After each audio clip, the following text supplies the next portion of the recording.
Hey folks, Tom DiGregorio, founder of AquaGuard Foundation Solutions. Today I want to talk about retaining walls and how they can potentially fail and why these are a little bit more susceptible than foundation walls. Now, retaining walls are typically walls that are retaining dirt.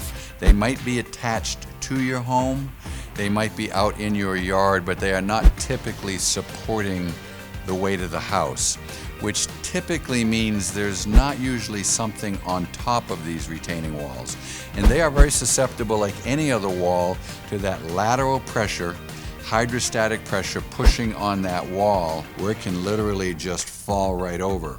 So it's particularly important that you pay close attention to these in the early stages of some of the symptoms of cracking, bending. You might even see the wall leaning a little bit, which is not unusual. It's important that you be very proactive with these things. We do have methods that we can stabilize and in some cases straighten these walls, but if you wait too long, it's going to really leave you with pretty much just total replacement as the only option. So if you think you have any of these issues on your retaining walls, give us a call. We'll be happy to come out for a completely free inspection and give you back your peace of mind.